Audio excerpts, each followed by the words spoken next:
Stepa Hebat, selamat datang, selamat bertemu, selamat bergabung di program Kejar Prestasi, kelas belajar untuk meningkatkan percaya diri, responsif, terampil, aktif, santun, dan inovatif.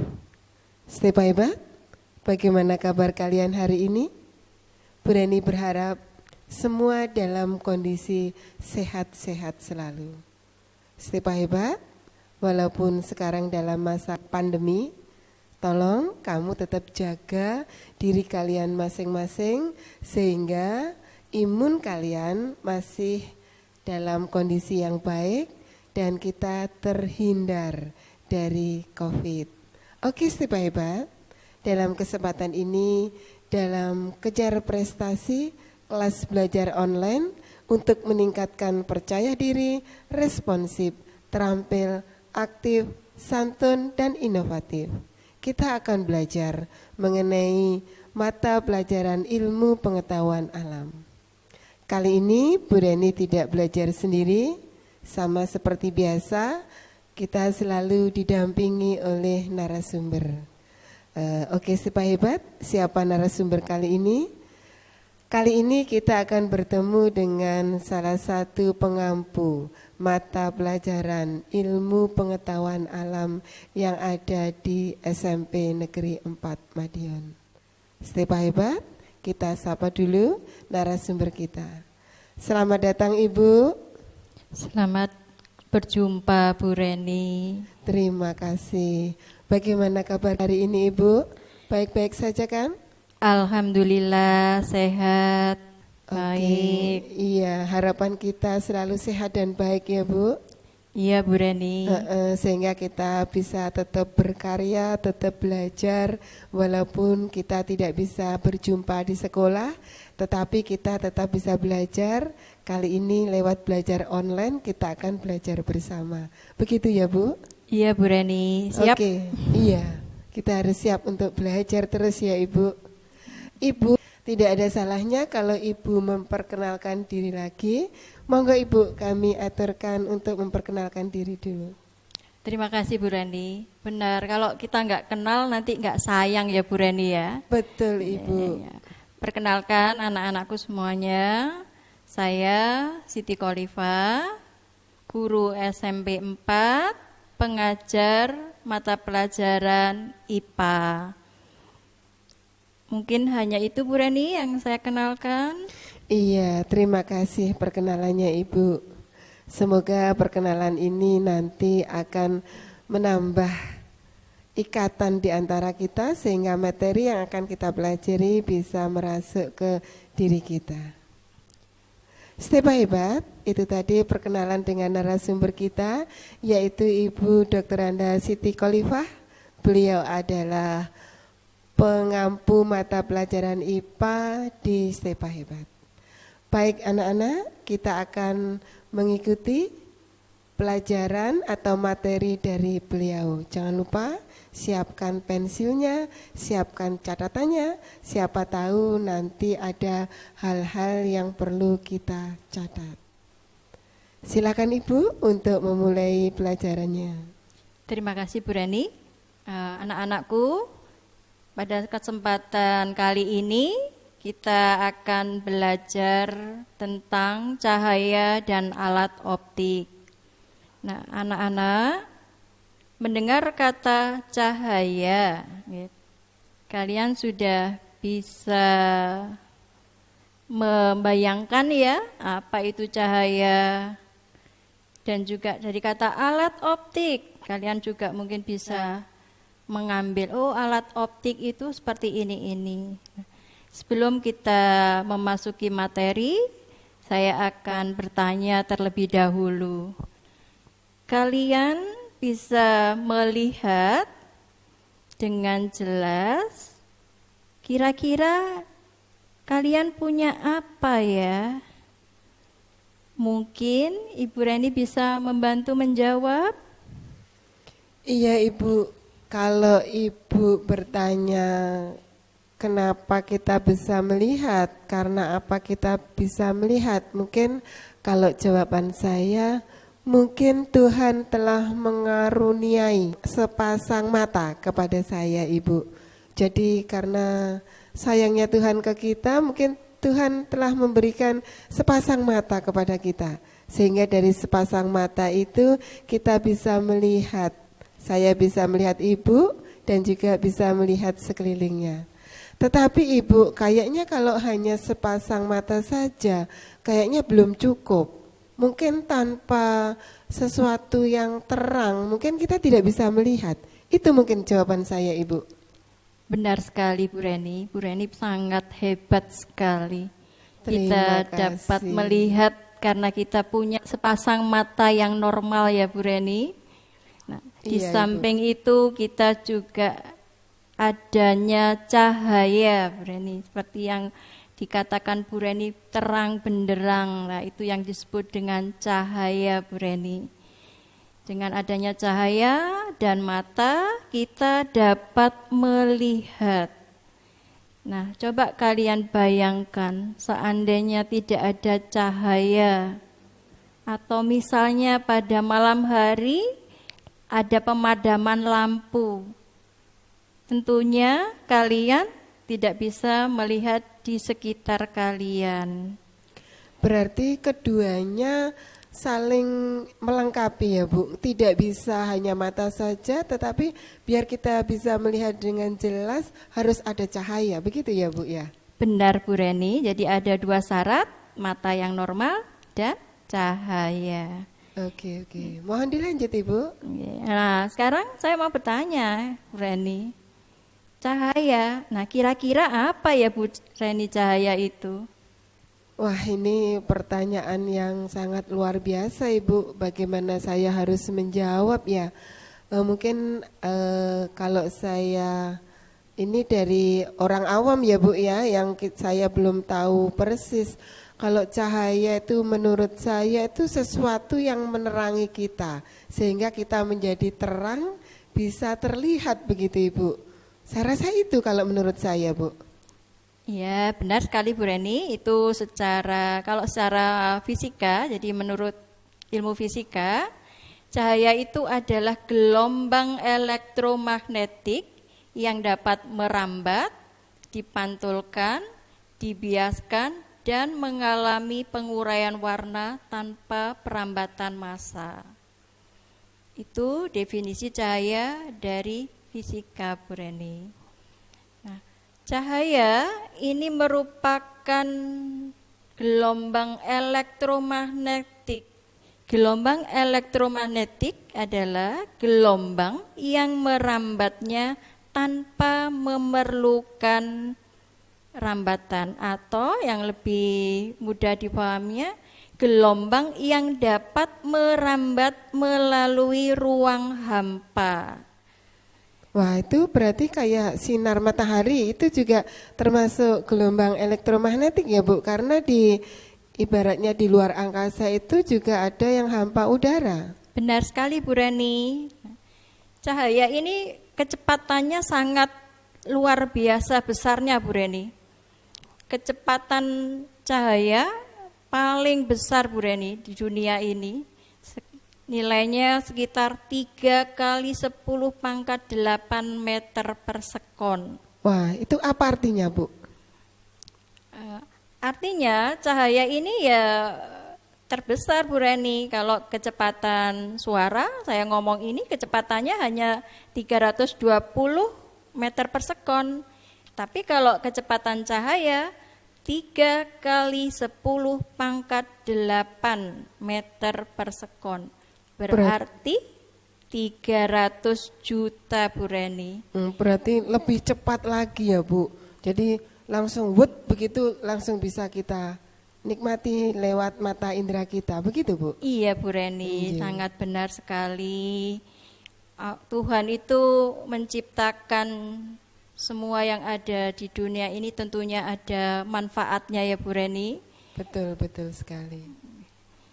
Oke, kita lanjutkan berikutnya ya Bu Reni. Monggo Ibu. Sifat-sifat cahaya Bu Reni. Sifat-sifat cahaya itu yang pertama merambat lurus. Yang kedua, cahaya dapat dipantulkan. Yang ketiga, cahaya dapat dibiaskan. Keempat, cahaya merupakan gelombang elektromagnetik. Masih ada lagi yang lainnya, Bu Reni. Apa itu, Bu? Cahaya dapat melalui celah sempit. Oh, begitu ya. Cahaya juga bisa mengalami interferensi. Berarti- Cahaya mengalami polarisasi. Wah, kayaknya asing di telinga saya itu, Bu. Mohon penjelasan, Ibu, sehingga sesuatu yang asing di telinga saya itu menjadi cerah begitu.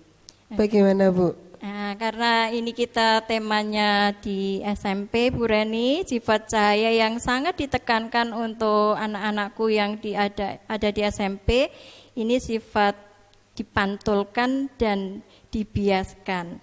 Sedangkan interferensi, difraksi, dan polarisasi ini akan dibahas di tingkat selanjutnya.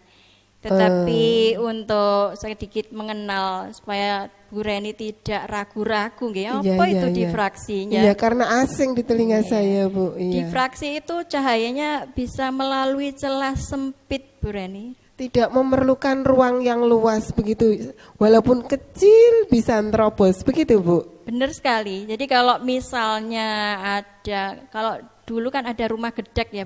Oh iya, Nah, iya. rumah gedek itu kan berlubang-lubang. Nah, cahaya Iya. bisa masuk ke situ. Itu Iya, yang iya. namanya difraksi. Cahaya mengalami interferensi, ini artinya mengalami penguatan dan pelemahan. Itu Bu Reni, tapi saya tidak akan membahas itu karena kita untuk anak-anakku yang sangat dibutuhkan hanya dipantulkan dan dibiaskan. Kita bahas yang untuk konsumsi anak-anak kita ya, Bu. Untuk Iya. yang mungkin lebih tinggi nanti dibahas kalau anak-anak sudah melanjutkan di jenjang berikutnya. Begitu ya, Bu ya? Benar sekali. Nah, di pemantulan, pemantulan itu apa sih, Bu Reni? Pemantulan ini adalah proses atau peristiwa pengembalian arah rambat cahaya bila dalam perambatannya mengenai dinding pemantul atau penghalang, Bu Reni. Jadi kalau cahaya itu mengenai dinding penghalang, dia akan mengalami pemantulan. Kalau anak-anak bisa mempermudah itu kalau anak-anak itu main sepak bola. Kalau bola itu kena dinding, bola itu kan akan kembali.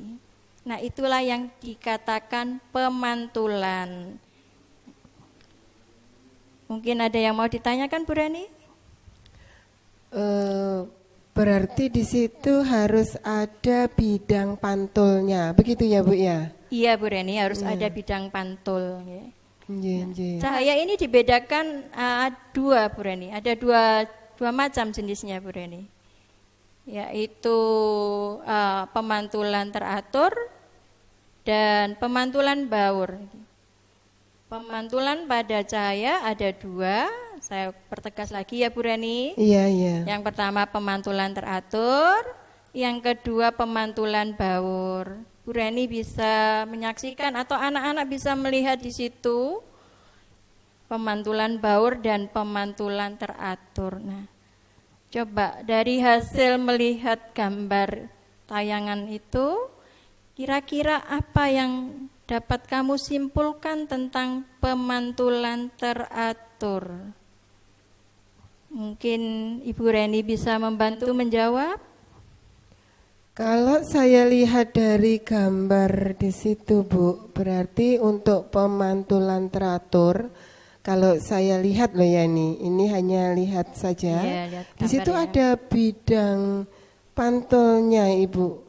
Mungkin bidang pantulnya itu ada bidang rata atau datar, Ibu. Dan kayaknya dari bidang datar itu arah pantulnya juga lebih teratur. Itu yang saya lihat, Ibu, dari PowerPoint yang ada di situ. Bagaimana menurut Ibu? jawaban saya ini. Iya, benar sekali Bu Reni. Yang pertama tadi Bu Reni menjawabnya karena bidang datarnya rata nggih Bu Reni? Iya, betul. Iya, terus yang kedua arah sinar pantulnya teratur. Iya, dari bidang yang rata datar tadi, maka yang dipantulkan menjadi teratur. Itu Iya. kalau menurut pemahaman saya. Betul sekali jawaban Bu Reni. Yang ketiga Bu Reni akan memberi kesan menyilaukan. Oh, begitu. Ada tambahan lagi ya, Bu. Menjadi silau begitu ya? Iya Bu Reni. Kok jadi silau? Kenapa, Bu? Karena cahayanya merambat lurus dan bidang pantulnya teratur. Sehingga sinar pantulnya kan juga teratur. Jadi memberi kesan menyilaukan. Kayak kita kalau naik motor malam itu kena apa? Istilahnya nyentrong begitu ya, Bu? Mantul langsung ke mata kita. Apa seperti itu contohnya, Bu? Contohnya benar sekali seperti itu Bu Reni. Nah selanjutnya yang kedua pemantulan baur. Tadi sudah bisa dilihat ya di gambar itu pemantulan baur. Nah, kira-kira apa pemantulan baur itu? Bu Reni bisa bantu jawab? Oke, kalau dari yang saya amati dari PPT yang tadi itu ada dua, yang teratur dan baur. Kalau yang teratur tadi rata dan pantulannya teratur, ini kok kalau menurut saya kebalikan kalau saya lihat dari gambar yang ada di PPT tadi, kalau untuk baur itu bidang pantulnya tidak rata sehingga yang dipantulkan pun akhirnya tidak teratur. Itu kalau menurut pandangan saya, Ibu. Dari yang saya lihat di materi tadi itu seperti itu. Mohon penjelasan, Ibu. Iya, benar Bu Reni. Yang pertama tadi bidang pantulnya kasar atau tidak rata sehingga menyebabkan sinar pantulnya juga tidak teratur ya, sehingga memberi kesan teduh Bu Reni. Berarti teduh di lebih mata kita. teduh gitu ya. Iya, contohnya kalau kita bernaung di bawah pohon itu kan permukaannya nggak rata Bu Reni. Ada sinar matahari, kita merasa aman ya Bu Reni ya, nggak silau seperti pada mobil yang pemantulan teratur tadi Bu Reni. Mohon dilanjut lagi Bu. Oke, selanjutnya kita akan membahas hukum pemantulan cahaya. Hukum pemantulan cahaya ini diutarakan oleh Snellius yang berbunyi, sinar datang, garis normal dan sinar pantul terletak pada satu bidang datar. Yang kedua, sudut datang sama dengan sudut pantul. Sinar datang ini adalah sinar yang menuju bidang. Sinar pantul, sinar yang meninggalkan bidang. Garis normal, garis yang tegak lurus dengan bidang. Sebelum saya lanjutkan, bisa dipahami Bu Reni? Iya Ibu, jadi sinar datang itu sinar yang datang pada bidang, begitu Bu? Iya, betul. Kemudian sinar pantul itu adalah sinar yang dipantulkan oleh bidang, begitu Bu? Betul sekali. Monggo Kalau garis normal Bu Reni masih ingat? Garis normal tegak lurus kepada dengan bidang. Iya. Terus Ya, ada betul. revisinya Bu? Betul Mungkin sekali. ada. Ya. Iya. Nah di situ terus ada sudut datang, ada sudut pantul. Sudut itu terbentuk karena adanya dua garis. Sudut datang adalah sudut yang dibentuk antara sinar datang dengan garis normal yang kita kasih lambang I. Sudut pantul, sudut yang terbentuk antara sinar pantul dan garis normal yang kita beri lambang R. Menurut hukum pemantulan, bagaimana Bu Reni besarnya sudut datang dan sudut pantul? Kalau dilihat dari situ berarti sudut datang dan sudut pantul besarnya sama. Iya Bu. Betul sekali Bu Reni. Nah, selanjutnya ada contoh soal. Contoh soal di situ yang kamu perhatikan, ge. Nomor 1 pada gambar, manakah yang menunjukkan sudut datang dan sudut pantul? Dari gambar, diperhatikan gambarnya. Terus tadi saya sudah menyebutkan yang dimaksud sudut datang, yang bagaimana, yang sudut pantul bagaimana. Dari situ kalian bisa menyebutkan sudut datang dan sudut pantulnya. Ibu Bu Reni bisa bantu nggak? Kalau nggak salah ya ini Bu, kalau dari penjelasan Ibu tadi, kalau melihat gambar di situ berarti sudut datang itu adalah sudut B dan untuk sudut pantul itu kayaknya C deh Bu. Mohon penjelasan Ibu, mungkin lebih betulnya seperti apa. Kalau itu tadi kan dari apa yang saya ikuti saja Ibu. Iya betul, sudut datangnya sudut B karena di situ sudut antara sinar datang, sinar yang menuju bidang, panahnya menuju bidang, dan garis normal, garis tegak lurus. Jawaban Bu Reni sudah betul. Kemudian sinar pantul, sinar antara garis normal dan sudut pantul. Sudut pantul itu yang meninggalkan bidang. Jawaban Bu Reni juga benar. Sudut pantulnya sudut B. Soal yang kedua, jika sudut datang 30 derajat, berapakah sudut pantul yang terbentuk? Dari hukum Snellius yang kedua ya, bisa dipahami? Bisa dijawab? Mungkin Ibu Reni mau bantu? Iya Ibu, kalau dari hukum apa Bu namanya tadi? Hukum pemantulan Snellius. Iya, dari hukum pemantulan tadi sudah dijelaskan bahwa sudut datang sama dengan sudut pantul. Jadi kalau dari hukum itu, kalau sudut datangnya 30, maka sudut pantulnya sama Bu, jadi sama 30-nya. Itu jawaban saya Bu. Iya. Ada PR ini Bu Reni dan anak-anakku semua. Wah, jangan susah-susah kasih PR-nya ya Bu ya. Soal yang nomor 3, 4, 5, 6. Oke, kita kasih soal 1 saja untuk PR di rumah. Bisa ditulis, seberkas sinar datang menuju permukaan membentuk sudut 30 derajat terhadap bidang datar atau bidang pantulnya. Berapakah besarnya sudut datang? Itu PR-nya untuk kalian.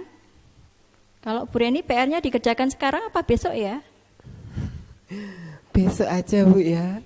Karena PR kan pekerjaan rumah Ibu. Mungkin nanti bisa saya kerjakan, kemudian saya aturkan ke Ibu. Kita lanjut dulu materi berikutnya saja Ibu. Oke, kita selanjutnya sifat cahaya yang kedua, mengalami pembiasan. Pembiasan cahaya. Pembiasan cahaya adalah peristiwa pembelokan arah cahaya karena melewati 2 medium dengan kerapatan optik yang berbeda. Kerapatan optik ini berdasarkan wujud zat. Wujud zat ada padat, cair, dan gas. Yang paling rapat adalah zat padat, yang nomor 2 zat cair, yang ketiga udara. Nah, di situ ada gambar. Kalau kita melihat ikan itu mata kita kan berada di udara. Sedangkan ikannya ada di air. Di situ ada 2 medium, udara dan air.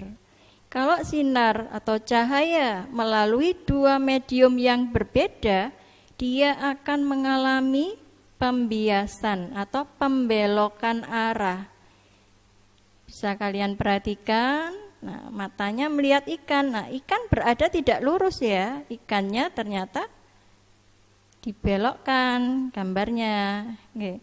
Sehingga kalau ini yang hobinya mancing, kelihatan ikan itu di lurus ya. Tapi sebenarnya posisi ikan agak ke bawah sedikit. Jadi kalau mau nembak jangan pas di pandangan mata kalian. Agak turun sedikit sehingga kena ikannya. Contoh yang lain itu pada sedotan yang dimasukkan ke dalam air dan juga pensil yang dimasukkan ke dalam air, terkesan di situ patah. Sedotan ataupun pensilnya terkesan patah. Sebenarnya tidak patah karena itu dia mengalami pembiasan, hanya arahnya saja, Bu Reni. Oke. Hukum pembiasan. Hukum pembiasan cahaya ini juga sama dari Snellius. Yang pertama, sinar datang, garis normal, dan sinar pantul terletak pada satu bidang datar. Kemudian yang kedua, jika sinar datang dari medium kurang rapat menuju medium lebih rapat, sinar akan dibiaskan mendekati garis normal. Jika sinar datang dari medium lebih rapat ke medium kurang rapat, sinar akan dibiaskan menjauhi garis normal. Nah, rapat dan tidaknya medium, tadi sudah saya katakan, yang paling rapat adalah zat padat. Kemudian yang kedua, zat cair. Yang ketiga, zat gas. Seperti contohnya, di situ ada cahaya dari udara menuju air. Dari udara menuju air. Udara mediumnya renggang dibandingkan dengan air. Sehingga cahaya yang dari udara menuju air, di situ akan dibelokkan mendekati garis normal. Selanjutnya, contoh selanjutnya, sinar dibiaskan dari air menuju udara. Dari air menuju udara, air lebih rapat daripada udara, berarti udaranya kan lebih renggang, ya. Sehingga sinar dari air menuju udara akan dibiaskan menjauhi garis normal. Itu dari hukum pembiasan Snellius. Indeks bias ini merupakan perbandingan antara cepat rambat cahaya di udara dengan cepat rambat di dalam medium. Yang kita rumuskan N sama dengan C per V. N itu indeks bias, C cepat rambat udara di ruang hampa yang besarnya tadi 3 kali 10 pangkat 8 meter per sekon. V kecepatan rambat cahaya di medium. Mudah-mudahan kalian bisa memahami. Selanjutnya contoh soal pembiasan. Cahaya merambat dari air ke kaca jika indeks bias air 1,3 dan indeks bias kaca 1,5,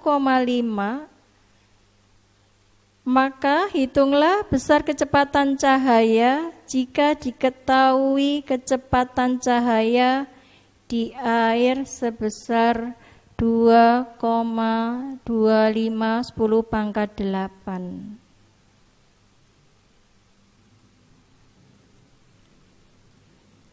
Diketahui di situ indeks bias lambangnya N. Jadi diketahui indeks biasnya N air 1,3,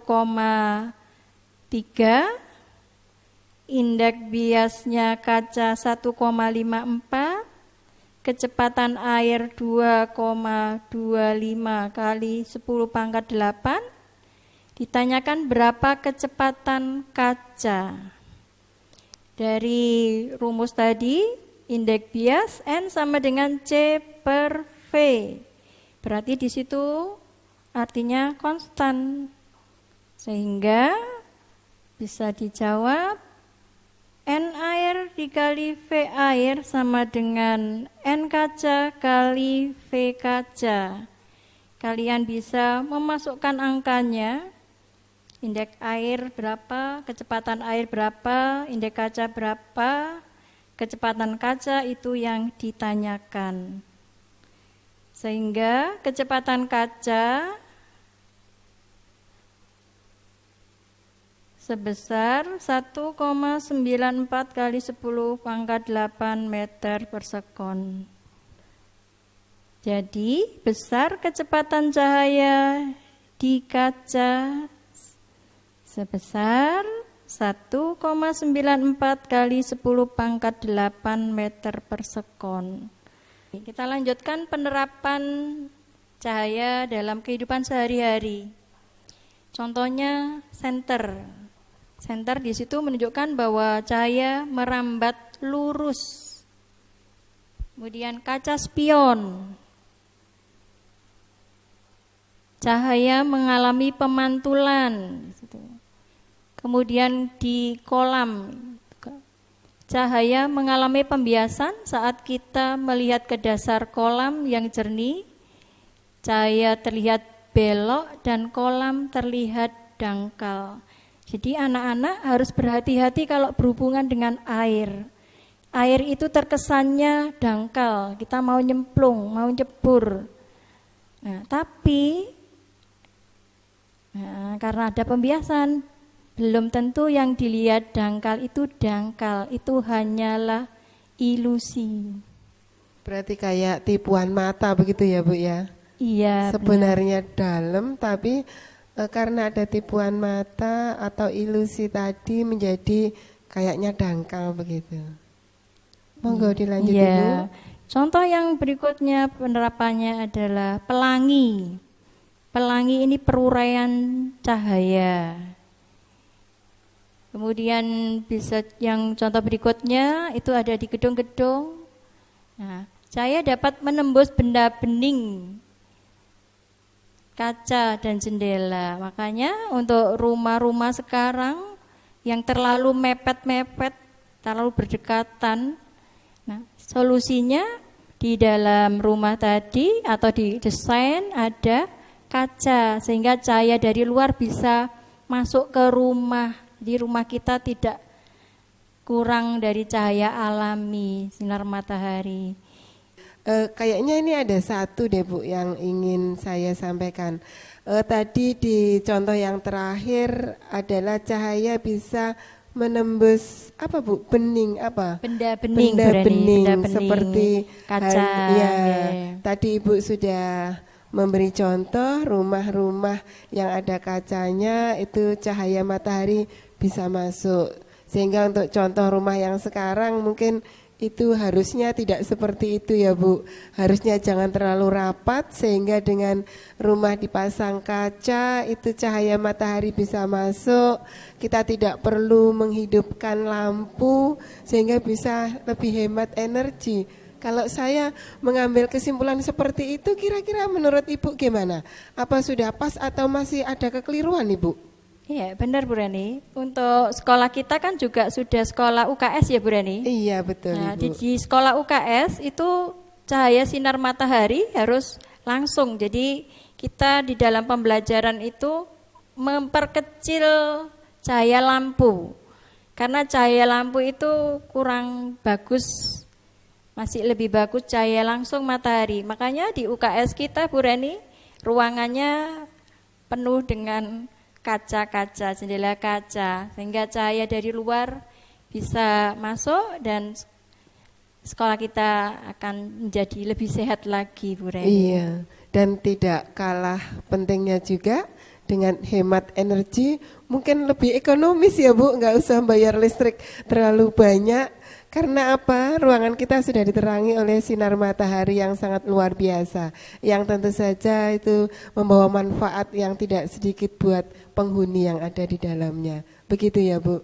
Iya Bu Reni, kan kita kan sekolah adiwiyata Bu Reni, Iya. harus hemat energi juga. Iya betul. Dan mungkin anak-anak ya nanti dibiasakan di rumah ya untuk menghemat energi yang tidak diperlukan. Jadi kalau anak-anak keluar dari kamar ataupun keluar dari kamar mandi, lampu harus dimatikan jika di ruangan itu tidak diperoleh cahaya matahari. Mungkin itu Bu Reni. Ada lagi yang mau disampaikan? Insya Allah sudah ya Bu Reni. Saya berpesan, satu lagi Bu Reni. Saya berpesan kepada anak-anak, tetap semangat belajar, walaupun kondisi kita tidak tatap muka langsung, tetapi hati kita kayaknya tetap masih bersatu. Amin. Moga-moga terus ya Bu ya. Iya, belajar semangat ya Bu Rani. Iya. Berarti saya kita mohon harus... maaf ya anak-anak, mungkin kondisi kita tidak bisa bertemu langsung ya. Iya. Jadi kalau anak-anak ada permasalahan mungkin bisa lewat WA, bisa lewat Vicon kita sehari-hari ya Bu. Terima kasih Bu Rani. Iya. Kami yang berterima kasih Ibu. Jadi terima kasih Ibu sudah menemani kita untuk belajar mengenai cahaya dan alat optik. Semoga dengan pembelajaran kita ini nanti akan menambah pemahaman anak-anak kita. Amin. Dan juga terima kasih atas motivasinya. Sehingga anak-anak walaupun dalam masa pandemi belajarnya akan tetap belajar dan belajar. Dan tetap akan menumbuhkan kreativitas dari anak-anak kita. Mohon doanya ya Ibu untuk anak-anak kita semua. Iya Bu Rani. Terima kasih, sampai ketemu di lain kesempatan Ibu. Stay hebat, itu tadi sudah kita ikuti materi yang telah disampaikan oleh Ibu Dr. Anda Siti Khalifah dalam mata pelajaran ilmu pengetahuan alam kelas 8 semester genap. Oke, stay hebat. Semoga apa yang telah kita pelajari kali ini akan menjadikan inspirasi kepada kalian untuk tetap belajar. Dan juga dari materi yang telah disampaikan oleh Dr. Anda Siti Khalifah tadi akan memberikan pencerahan sehingga apa yang kamu bingungkan mengenai cahaya dan alat optik sudah bisa terjawab. Dan tadi Ibu Pengampu juga sudah memberikan peluang kepada kalian. Jika ada sesuatu yang kurang bisa dipahami, kalian bisa bertanya. Karena kita belum boleh bertemu secara tatap muka, mungkin bisa kalian tanyakan melalui WA atau juga melalui grup paguyuban. Oke, hebat. Semoga apa yang kita pelajari hari ini akan bermanfaat buat kita semua. Terima kasih, sampai ketemu dalam kejar prestasi yang akan datang. Sampai berjumpa lagi.